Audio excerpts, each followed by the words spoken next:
नमस्कार, न्यूज 18 पंजाब हरियाणा हिमाचल देख रहे हैं आप। मैं हूं अमृत वर्दी। बुलेटिन की शुरुआत करते हैं बड़ी खबर के साथ। पंजाब के टांडा कांड पर सियासत लगातार गरमाई हुई है। टांडा में जो बच्ची के साथ रेप करने के बाद कत्ल किया गया, बेरहमी से उसको जलाया गया, उसको लेकर कांग्रेस और बीजेपी में वार पलटवार का सिलसिला शुरू हो गया है। बीजेपी के हमले पर राहुल गांधी ने पलटवार करते हुए कहा कि पंजाब राजस्थान की सरकारें परिवारों को धमकियां नहीं दे रही, न्याय के रास्ते में बाधा नहीं डाल रही। अगर ऐसा करते तो मैं न्याय के लिए वहां भी लड़ने जाऊंगा। तो राहुल गांधी ने बीजेपी पर हाथरस कांड को लेकर निशाना साधा है। कहा कि पंजाब की सरकारें अगर न्याय में बाधा डालती या तो दोषियों को बचाती तो मैं पंजाब भी जरूर जाता। राहुल गांधी की ओर से ट्वीट किया गया। राहुल ने अपने ट्वीट में लिखा है, हाथरस के साथ उन्होंने ट्वीट किया, हैशटैग देकर कहा, यूपी से उलट पंजाब और राजस्थान की सरकारें इस बात से इनकार नहीं कर रही हैं कि लड़की के साथ रेप नहीं हुआ। वो परिवार को धमका नहीं रहे हैं और न्याय के रास्ते में बाधा नहीं डाल रहे। अगर वो ऐसा करते तो मैं न्याय के लिए वहां भी लड़ने जाऊंगा। तो राहुल गांधी की ओर से बीजेपी पर पलटवार किया गया है टांडा रेप केस को लेकर।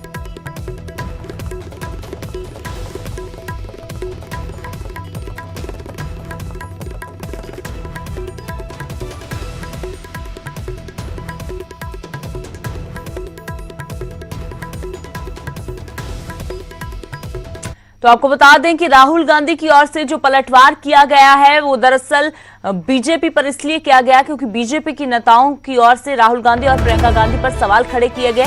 टांडा दुष्कर्म और हत्या पर सियासत जो लगातार जारी है, इस बीच मोदी के मंत्रियों ने कांग्रेस पर निशाना साधा। टांडा रेप पर केंद्रीय वित्त मंत्री ने कांग्रेस को घेरा। कहा, राहुल गांधी और प्रियंका गांधी टांडा क्यों नहीं गए। ये निर्मला सीतारमण की ओर से कहा गया कि हाथरस में जाकर सियासत करने वाले राहुल गांधी अगर वाकई में बेटी हितैषी हैं तो फिर राहुल और प्रियंका पंजाब के टांडा में क्यों नहीं पहुंचे। इसलिए क्योंकि पंजाब में कांग्रेस की सरकार है। तो इसी पर राहुल गांधी की ओर से पलटवार किया गया।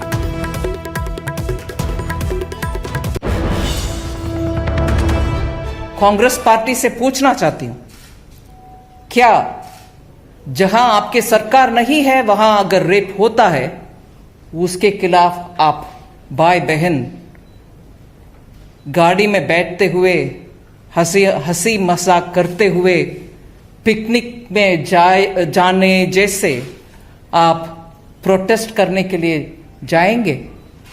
मगर होशियारपुर, क्योंकि उधर पंजाब की सरकार है, कांग्रेस की सरकार है, आप होशियारपुर के ऊपर एक भी बात नहीं बोलेंगे क्या? हर विषय में ट्वीट करने के लिए कूद पड़ने वाले राहुल गांधी जी, इसके ऊपर एक भी ट्वीट नहीं किया अब तक। 3 दिन, शायद 2.5 दिन हो गए।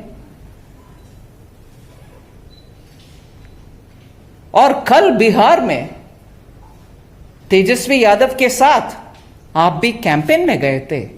क्यों आरजेडी के नेता तेजस्वी यादव राहुल गांधी जी से नहीं पूछा कि बिहार के सुपुत्री उधर पंजाब में जहां कांग्रेस की सरकार है वहां ये दुष्कर्म हुआ, उसके बारे में क्यों राहुल गांधी जी और तेजस्वी उधर से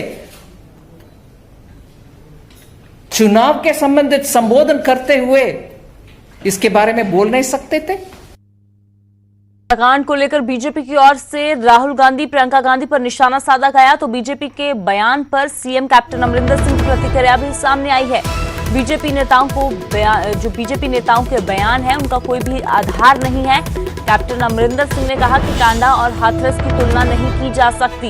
यूपी सरकार ने आरोपी को बचाने की कोशिश की है, लेकिन पंजाब पुलिस ने तुरंत आरोपियों को गिरफ्तार किया है।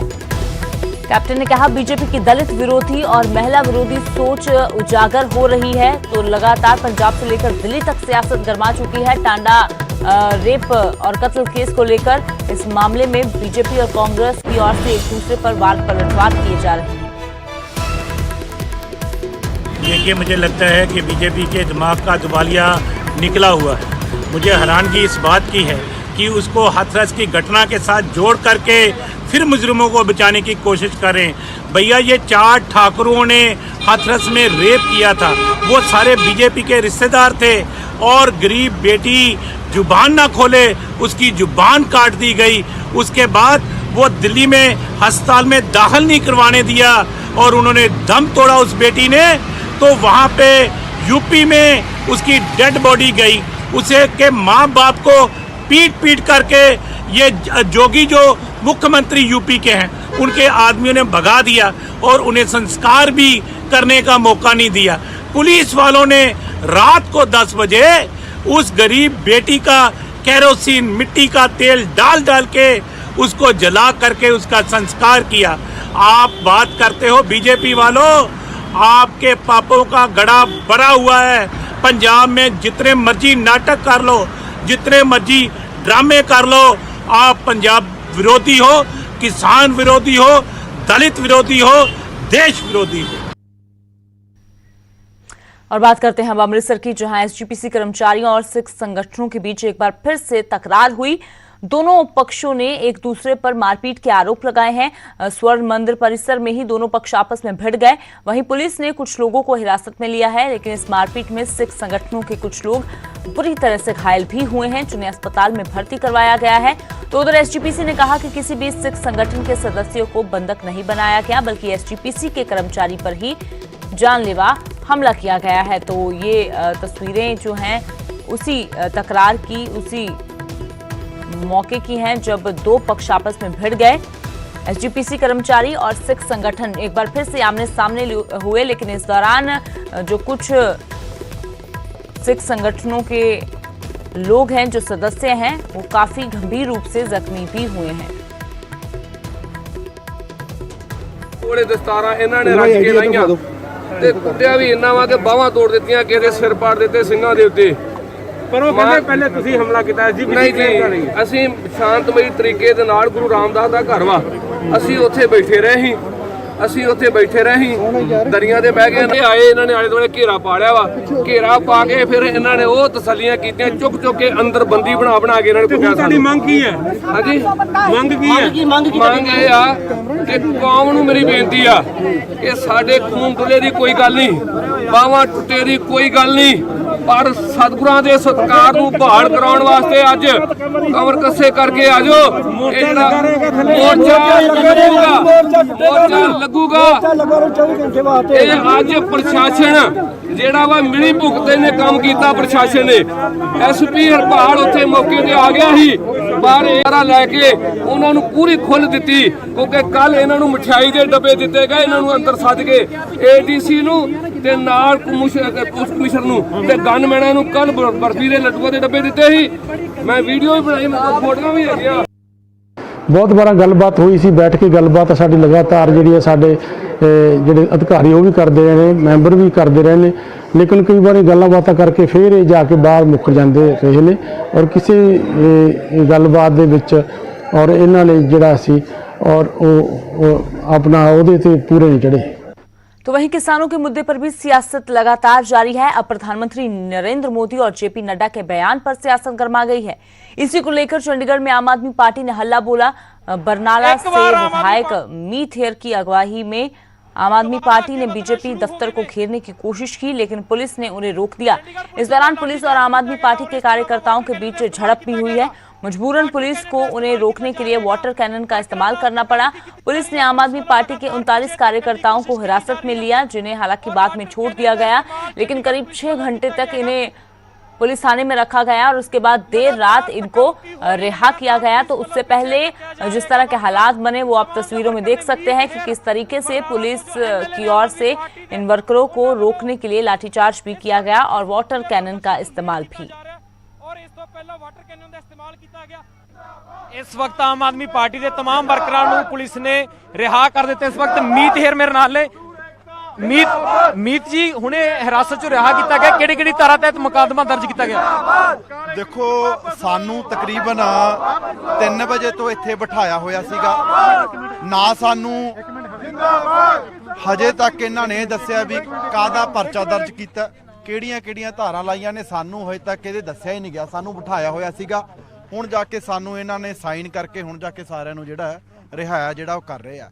ਪਰ ਸਾਡਾ ਜਿਹੜਾ ਸੰਘਰਸ਼ ਹੈ, ਜਿਹੜੀ ਅੱਜ ਮੋਦੀ ਦੀ ਸਰਕਾਰ ਜਿਹੜੇ ਸਾਡੇ ਕਿਸਾਨਾਂ ਦਾ ਅੰਦਾ ਤੇ ਦਾ ਅਪਮਾਨ ਕਰਦੇ ਆ, ਇਹਨਾਂ ਨੂੰ ਅਸੀਂ ਮੂੰਹ ਤੋੜਮਾ ਜਵਾਬ ਅੱਜ ਵੀ ਅਸੀਂ ਇਹਨਾਂ ਦੇ ਦਫ਼ਤਰ ਦਾ ਘਿਰਾਓ ਕੀਤਾ ਸੀ ਤੇ ਇਨ ਫਿਊਚਰ ਵੀ ਜੇ ਕੋਈ ਇਦਾਂ ਦੀਆਂ ਇਹ ਪੰਜਾਬ ਦੇ ਕਿਸਾਨਾਂ ਪ੍ਰਤੀ ਜਿਹੜੇ ਅੱਜ ਆਪ ਦੀ ਜ਼ਿੰਦਗੀ ਮੌਤ ਦੀ ਲੜਾਈ ਲੜ ਰਿਹਾ ਉਹਨਾਂ ਪ੍ਰਤੀ ਕੋਈ ਵੀ ਅਪਮਾਨ ਵਾਲੀ ਜਿਹੜੀ ਸ਼ਬਦਾਵਲੀ ਇਦਾਂ ਦੀ ਵਰਤਣਗੇ ਤਾਂ ਇਹਨਾਂ ਨੂੰ ਮੂੰਹ ਤੋੜਮਾ ਜਵਾਬ ਦਿੰਦੇ ਰਹਾਂਗੇ। ਇਹਨਾਂ ਦੇ ਦਫ਼ਤਰਾਂ ਦਾ ਘਿਰਾਓ ਇਸੇ ਤਰ੍ਹਾਂ ਇਹਨਾਂ ਦੇ ਲੀਡਰਾਂ ਜਿਹੜਾ ਘਿਰਾਓ ਹੈ ਉਹ ਅਸੀਂ ਕਰਦੇ ਰਹਾਂਗੇ। ਮੈਂ ਆਉਣ ਵਾਲੇ ਦਿਨਾਂ 'ਚ ਵੀ ਜੀ ਦੇਖੋ ਅਸੀਂ ਕਿਸਾਨਾਂ ਦੇ ਨਾਲ ਖੜੇ ਆ, ਪੰਜਾਬ ਦੇ ਨਾਲ ਖੜੇ ਆ। ਕਿਸਾਨਾਂ ਦੇ ਸੰਘਰਸ਼ ਅਸੀਂ ਪਹਿਲੇ ਦਿਨ ਤੋਂ ਪੰਜਾਬ ਦੇ ਲੋਕਾਂ ਨੂੰ ਅਪੀਲ ਕਰਦੇ ਆਉਣੇ ਆ, ਸਾਡੇ ਪਾਰਟੀ ਦੇ ਵਰਕਰ, ਕਿ ਉਹਨਾਂ ਦੇ ਪਿੱਛੇ ਖੜ ਕੇ ਕਿਸਾਨ ਜਥੇਬੰਦੀਆਂ ਦਾ ਅਸੀਂ ਸਾਥ ਦੇਣਾ ਤੇ ਆਉਣ ਵਾਲੇ ਦਿਨਾਂ 'ਚ ਵੀ ਜੇ ਮੋਦੀ ਸਰਕਾਰ, ਕਿਉਂਕਿ ਸਾਡੀ ਲੜਾਈ ਤਾਂ ਚੱਲ ਹੀ ਰਹੀ ਹੈ ਕਿ ਜਿਹੜੇ ਕਾਲੇ ਕਾਨੂੰਨ ਹੈ ਉਹਨਾਂ ਨੂੰ ਵਾਪਸ ਲਓ, ਉਹਨਾਂ ਵਿਰੁੱਧ ਵੀ ਸੰਘਰਸ਼ ਕਰਦੇ ਰਹਾਂਗੇ। ਤੇ ਜੇ ਕੋਈ ਇਦਾਂ ਦਾ ਹੀ ਇਹ ਬੇਇੱਜ਼ਤ ਕਰਨ ਵਾਲੀ ਗੱਲ ਸਾਡੇ ਪੰਜਾਬ ਦੇ ਕਿਸਾਨਾਂ ਨੂੰ ਕੋਈ ਕਰਨਗੇ, ਸਾਡੇ ਪੰਜਾਬ ਦੇ ਕਿਸਾਨਾਂ ਦਾ ਅਪਮਾਨ ਕਰਨਗੇ, ਤਾਂ ਜਿਹੜਾ ਸਾਡਾ ਸੰਘਰਸ਼ ਅੱਜ ਚੰਡੀਗੜ੍ਹ ਵਾਲਾ ਘੇਰਿਆ ਸੀ, ਇਦੋਂ ਬਾਅਦ ਇਹਨਾਂ ਦੇ ਸਾਰੇ ਜ਼ਿਲ੍ਹਿਆਂ ਦੇ ਜਾ ਕੇ ਦਫ਼ਤਰ ਘੇਰਾਂਗੇ। कैमरामैन सुखजिंदर दे नाल रोहित बांसल, पक्का न्यूज़ 18 पंजाब, चंडीगढ़। वहीं फरीदाबाद में आप कार्यकर्ताओं ने कैबिनेट मंत्री मूलचंद शर्मा के कार्यालय का घेराव किया। इस दौरान पुलिस के साथ उनकी जमकर धक्का मुक्की भी हुई है। हालांकि मूलचंद शर्मा ने आप कार्यकर्ताओं की मुलाकात जो उनसे नहीं हो पाई, बैरिकेड्स को तोड़ने की कोशिश करते आम आदमी पार्टी के कार्यकर्ता और खोरी गांव के लोग हैं। आपके राज्यसभा सांसद सुशील गुप्ता की अगुवाई में ये सभी लोग एकजुट हुए। सुशील गुप्ता की माने तो वो कैबिनेट मंत्री को ज्ञापन देने के लिए पहुंचे थे, लेकिन पुलिसकर्मियों ने महिलाओं के साथ भी बदसलूकी की। आप नेताओं ने खोरी गांव में प्रशासन के तोड़फोड़ की कार्रवाई का विरोध भी किया है और इस दौरान कुछ जो लोग हैं वो जख्मी भी हुए हैं, घायल हुए हैं। इनमें कुछ महिलाएं भी शामिल हैं। सबीना खातून। कहाँ से आए हैं आप? खोड़ी गांव से। जी, क्या वजह है कि किस बात को लेकर आई आप? पुलिस वाला सारे मिल करके पूरे गरीब आदमी से जब एक ईंट जोड़ता है तब जा करके दलाली करके 10,000, 20,000, 50,000 रुपया वसूली करके आता है। और जब नहीं देते हैं हम किसी के लिए थोड़ी आए मारने के लिए, अधिकार मांगने के लिए। हमारे बच्चे के बेघर हो गए, हमारा घर सारा तोड़ दिए। चंद जी को हम अपना ज्ञापन देना चाहते हैं, उनको बताना चाहते हैं कि जबरदस्ती ठीक नहीं है। जो आप पहले किसानों के ऊपर लाठी बरसाते थे, आज खोरी गांव की महिलाओं के ऊपर पुलिस का दमनकारी चक्कर चला है। हम इसका पूरा विरोध करते हैं और इसके यहाँ पर बैठे हैं, लगातार बैठे हैं। और बात करते हैं विश्व प्रसिद्ध कुल्लू के दशहरे की, जिसका आज से आगाज हो रहा है। कुल्लू का दशहरा देश दुनिया में मशहूर है। इसकी खासियत है कि जब पूरे देश में दशहरा खत्म हो जाता है तब यहाँ पर दशहरा शुरू होता है।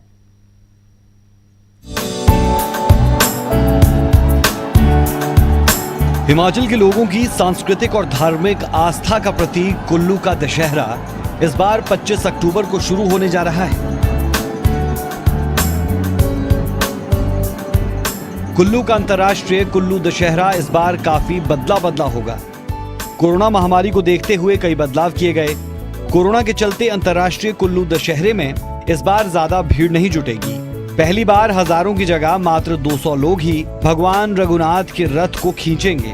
इस बार सूक्ष्म तरीके से मनाए जा रहे उत्सव में देव परंपराओं को निभाने के लिए मात्र आधा दर्जन देवी देवताओं के रथ ही भाग लेंगे।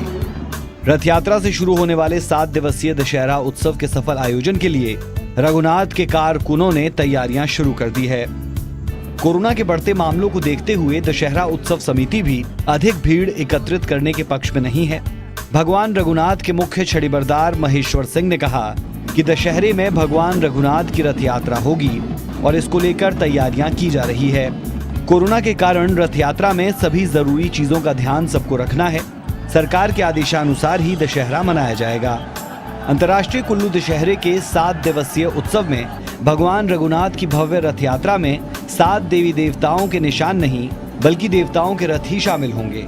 खराहल घाटी के आराध्य बिजली महादेव, राज परिवार की दादी कही जाने वाली माता हिडिंबा, खोखण के आदि ब्रह्मा, पीज के जमदिग्नि ऋषि, रैला के लक्ष्मी नारायण, राज परिवार की कुल देवी नग्गर की माता त्रिपुरा सुंदरी और ढालपुर के देवता वीरनाथ के रथ दशहरे में शामिल होकर परंपरा का निर्वहन करेंगे।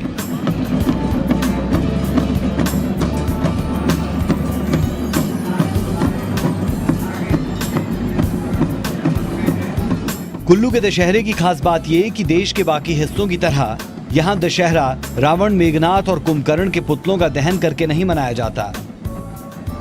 7 दिनों तक चलने वाला ये उत्सव है। उत्सव के दौरान भगवान रघुनाथ जी की रथ यात्रा निकाली जाती है।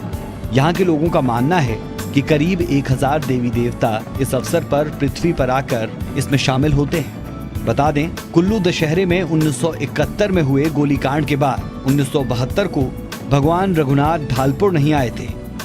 इस कारण रथ यात्रा नहीं हो सकी थी। देवी देवता कारदार संघ के पूर्व जिला अध्यक्ष दोतराम ठाकुर ने कहा है कि गोलीकांड के अगले साल 1972 को रघुनाथ ढालपुर नहीं लाए गए थे। अब 48 साल बाद दशहरे की रथ यात्रा को कोरोना के चलते सूक्ष्म तरीके से निकाला जाएगा।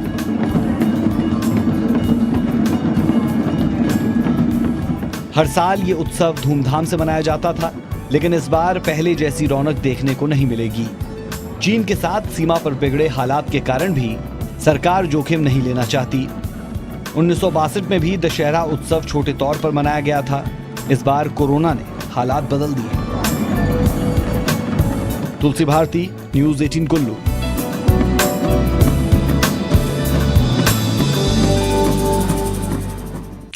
तो देश भर में प्याज की कीमतों में जबरदस्त इजाफा देखने को मिल रहा है। प्याज ने लोगों की आंखों से आंसू निकालने फिर से शुरू कर दिए हैं।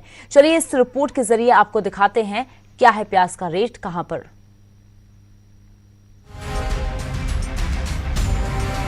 तकरीबन हर साल सर्दी के आगमन के बाद सब्जी को स्वादिष्ट बनाने वाली प्याज की कीमत बढ़ जाती है। तरह तरह के तर्क और तरह तरह की बातें सुनने को मिलती है। इस बार भी कुछ ऐसा ही है। देश भर में प्याज इतना महंगा हो गया है कि लोगों के आंखों में आंसू ला दिया। जो कभी लोग 1 किलो प्याज खरीदते थे, अब 1 पाव खरीदकर ही संतुष्ट हैं। देश की बड़ी मंडियों में शुमार महाराष्ट्र के नासिक में भी प्याज की किल्लत हो गई है। वहाँ के व्यापारी की माने तो ऐसा होना कोई बुरी बात नहीं है। कुछ उसको कुछ फायदा नहीं है। अभी व्यापारी लोग माल लेकर स्टॉक करते हैं। अब ठीक है, उनकी कोई ट्रांसपोर्ट की प्रॉब्लम होगी, 4-8 दिन माल पड़ता होगा, लेकिन ऐसा तो नहीं है कि सिर्फ दबा के रखेंगे, मार्केट में लाएंगे नहीं, ऐसी कुछ बात नहीं है। हम लोग कांदा फेंक रहे थे रास्ते पे, तभी हम लोग को पूछने वाला कोई नहीं था। 800 रुपये अभी मटन हो गए, सब जन जाते हैं खाने के लिए, उसको कोई पूछता है क्या नहीं पूछता है। देसी के भाव बढ़ गए, लोग बोलते हैं 200 रुपये का लेने के लिए जाते हैं, लेकिन कांदा का भाव बढ़ गया तो वो लोग बोलते हैं ऐसा हो गया, प्याज इतना महंगा क्यों है। दक्षिण के राज्यों कर्नाटक, तमिलनाडु में भी प्याज की कीमत आसमान छूने लगी है। दरअसल बेमौसम बरसात ने फसल को बर्बाद कर दिया, जिसके चलते प्याज यहाँ महंगी हो गई। हर साल भी ये प्रॉब्लम होता है। महाराष्ट्र का कांदा आना तो बिकाना, वो माल क्या होगा, पूरा स्टॉक उधर होगा, उधर क्या रेट निकलता वो रेट से इधर हमें बेचने का या हमें रेट नहीं करने का। महाराष्ट्र का कांदा क्या आता वो उसके ऊपर हमें डिपेंड कांदा बेचने का। उधर 60 रुपये होता तो 8 रुपये खर्चा आता, 70 पड़ता, रिटेल 80 बिकाती। सवाल है कि आखिर क्यों प्याज महंगा हो गया है। दरअसल इसके पीछे वजह अचानक हुई बारिश है, जिसने फसल को बर्बाद कर दिया। वहीं स्टॉक में रखा प्याज भी पानी के चलते सड़ गया। इतना ही नहीं, देर से प्याज की बुआई भी इस महंगाई की वजह बनी। नवरात्र में लोग प्याज कम खाते हैं, लिहाजा अभी प्याज की खपत उतनी नहीं है, लेकिन इसके बाद यानी दीपावली में इसकी कीमत में और तेजी देखने को मिलेगी। उधर प्याज की बढ़ी कीमतों से परेशान लोगों को राहत देने के लिए सरकार ने और प्याज आयात करने का फैसला लिया है।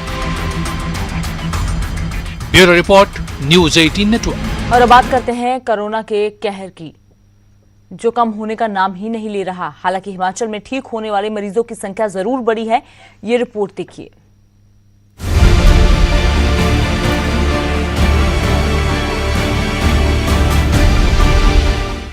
पूरी दुनिया में कोरोना का कहर है, भारत भी इससे अछूता नहीं।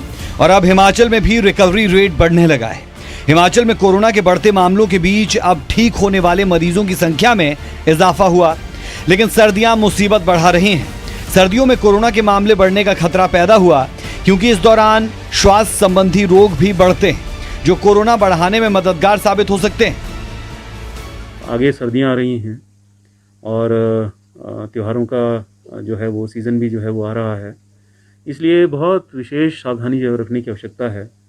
पहले से भी कहीं अधिक जो है मास्क का प्रयोग और सोशल डिस्टेंसिंग, सोप और सैनिटाइज़र के माध्यम से हाथों को विषाणु रहित करना। कोरोना को मात देने के लिए 27 अक्टूबर को होने वाली कैबिनेट बैठक में भी रोड मैप तैयार होगा। आने वाले दिनों में कोरोना के खिलाफ कैसे जंग लड़ी जानी है, इस पर चर्चा होगी। टेस्टिंग को जो हम बढ़ाएंगे 4000 के करीब जो है हम इसको लेकर के जाएंगे। तो इसके बारे में कार्य योजना जो है अभी बननी है। अभी हमारी कैबिनेट की बैठक भी है, उसमें भी इस विषय पर चर्चा करेंगे और अलग से भी विभाग के साथ बैठ करके और सबके साथ बैठ कर